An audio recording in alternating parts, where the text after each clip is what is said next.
This is PSN Newsrun, streaming exclusively on YouTube. Welcome to PSN Newsrun.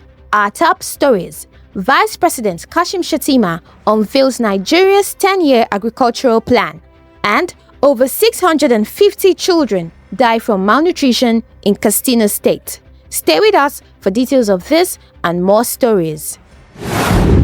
Vice President Kashim Shettima has unveiled a 10-year youth-led agricultural renewal plan at the United Nations Food Systems Summit in Addis Ababa, outlining Nigeria's strategy to boost food security, create jobs, and transform the nation's agricultural sector. Let's join Joycelyn for details. Nigeria has launched a 10-year strategic action plan, 2026 to 2035, to transform its agricultural sector with a strong focus on youth-driven innovation. Vice President Kashim Shettima unveiled the plan at the UN Food Systems Summit in Addis Ababa, describing it as part of Nigeria's commitment to the CAD-P Kampala Declaration on Food Security. We have declared a state of emergency on food security and are moving with urgency and resolve. Shettima said the plan will align state and national priorities, strengthen public-private partnership, and place young people at the heart of policy execution.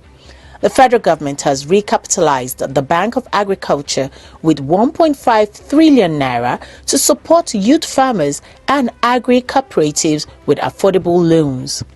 He highlighted major ongoing initiatives, including the Youth in Agribusiness Initiative, targeting 10,000 young entrepreneurs, half of them women, and the $1.1 billion Green Imperative project with Brazil. Nigeria is also partnering with John Deere to deploy 10,000 tractors and has committed $538 million to the first phase of the Special Agro-Industrial Processing Zones program, which has already created 785,000 jobs and aims to reduce post-harvest losses by 80%. Shettima reaffirmed President Bola Tinubu's state of emergency on food security, reactivating 500,000 hectares of farmland, boosting seed distribution, and improving food reserves. He called for stronger global collaboration to tackle climate shocks, recharge the Lake Chad Basin, and secure farmers' access to land.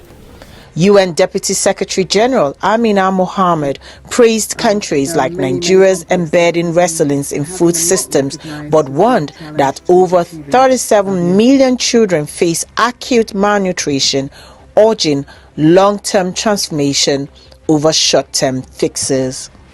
Reporting for PS News, Joycelyn Ella Keche Ada. Nigeria's House of Representatives has withdrawn the controversial indigenship bill. Joycelyn is here to analyze this bill on what the bill tried to change, why it sparked outrage, and what might come next.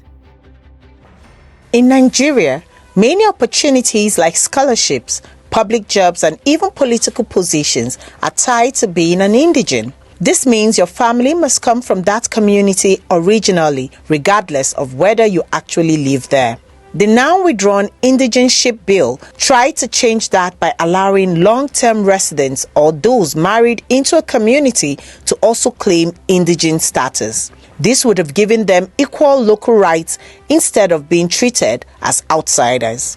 But the proposal sparked major controversy. Many people worried it would weaken traditional rights tied to ancestral land, disrupt how government jobs and resources are shared, known as federal character system, and even fuel tension over migration to big cities. Lawyers also questioned how the law would work. Who decides if someone qualifies? What evidence would be required? How would state quotas be adjusted? Because of this pushback and the lack of clear rules, the bill was withdrawn. Leaders say rolling it out without proper systems in place, like reliable data and clear timelines, could cause legal battles and social conflict. Moving forward, the government may draft a smaller plan focused on specific residency rights like fair access to schools, healthcare, and local taxes without fully changing indigenship. This would likely include public consultations, strict guidelines on who qualifies, and better integration with national identity records. The bottom line is, Nigeria is trying to balance respect for ancestral identity with the reality of modern mobility. Withdrawing the bill has only delayed the debate, not ended it. Reporting for PS News, Joycelyn Ella Keche Ada. Over 650 children have died from severe malnutrition in Katsina State in just 6 months, as aid cuts from major international donors worsen Nigeria's hunger crisis. Tessa Phillips has got all the details on this report. At least 652 children have died from severe malnutrition in Katsina State between January and June 2025, according to Médecins Sans Frontières, Doctors Without Borders. The shocking figure highlights a growing hunger crisis in northern Nigeria and has sparked outrage as it comes at a time when international donors like the United States, United Kingdom, and European Union have slashed humanitarian funding. MSF says malnutrition treatment centers are overwhelmed, with many families traveling long distances, only to find that resources are stretched thin. Aid workers warn that without urgent intervention, even more children could die in the coming months. Critics argue that the Nigerian government has not responded quickly enough, while officials point to ongoing food distribution drives and nutrition programs. Many accuse authorities of failing to scale up support in rural communities hardest hit by food insecurity and conflict. Experts say aid cuts have worsened an already fragile situation. Fewer funds mean fewer therapeutic foods, staff, and outreach campaigns, leaving the most vulnerable children without life-saving care. Humanitarian groups are calling for donors to reverse funding reductions and for Nigeria to declare a targeted nutrition emergency to mobilize resources. The bottom line, child malnutrition is spiking at dangerous levels, and without coordinated action, the death toll could rise sharply in the months ahead. Tessa Phillips, PS News. And on the international scene, a deadly attack on a military base in northern Burkina Faso has left about 50 soldiers dead, underscoring the country's worsening security crisis. Here's Joycelyn with details. A deadly assault on a military base in northern Burkina Faso has left about 50 soldiers dead, according to local sources. The attack is the latest in a wave of violence carried out by armed groups linked to Al-Qaeda and the Islamic State, which have been increasingly targeting security forces across the Sahel region. Witnesses say heavily armed militants stormed the base in the early hours, overwhelming soldiers with gunfire and explosives. Several military vehicles and equipment were reportedly destroyed, and there are fears the death toll could rise as rescue efforts continue. Burkina Faso has been at the epicenter of jihadist violence for years, with attacks forcing more than 2 million people from their homes. Security experts say the military is stretched thin, forcing well-organized insurgent groups that exploit porous borders with Mali and Niger. The government, which came to power in a military coup promising to restore security, has struggled to contain the violence despite ramping up military operations. Regional and international partners are now being urged to boost intelligence sharing and support for Burkina Faso's forces. This attack underscores how fragile security remains in the Sahel and highlights the urgent need for stronger coordination to protect soldiers and civilians alike. Reporting for PS News, Joycelyn Ella Keche Ada. Indian student Ramona Yvette Pereira has broken a world record by performing Bharatanatyam dance for 170 continuous hours, captivating audiences worldwide. Tessa takes us through this dance routine.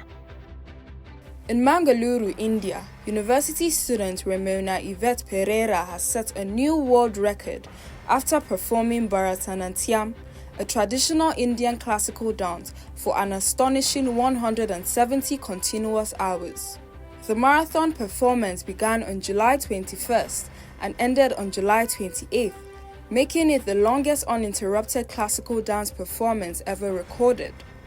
Pereira followed strict guidelines, allowed only brief rest breaks, and danced through day and night, captivating audiences who gathered online and in person to witness the historic feat. Bharatanatyam is one of India's oldest dance forms, known for its intricate footwork and expressive storytelling. Pereira says her performance was both a tribute to the art form and a test of endurance, dedication, and discipline. The achievement has gone viral worldwide, drawing admiration from dance communities and cultural organizations. Indian officials and celebrities have also congratulated her, saying the record highlights the richness of India's cultural heritage.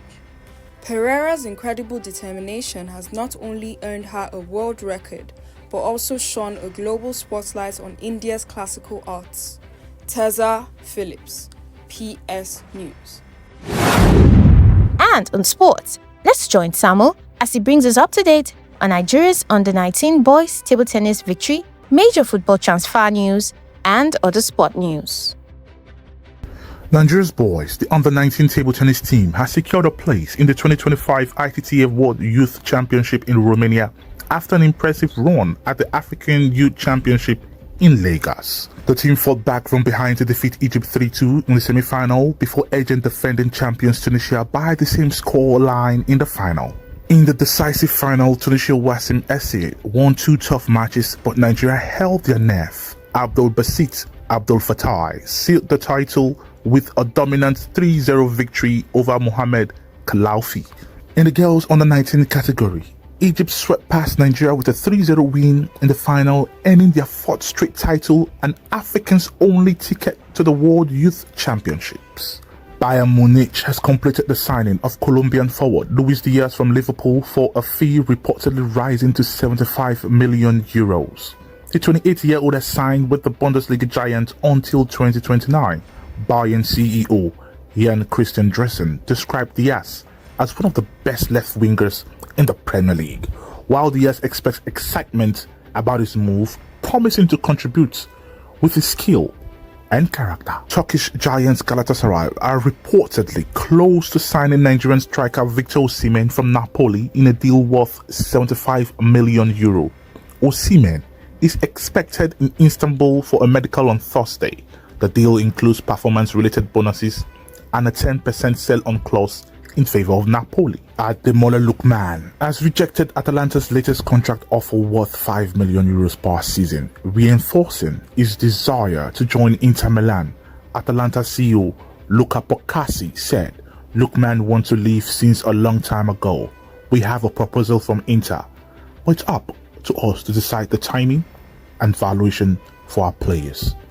This is Samuel Akban for PS News. You just watched PSN Newsrun, streaming exclusively on YouTube. This is your trusted voice for news that matters. Subscribe, like, share, and stay informed.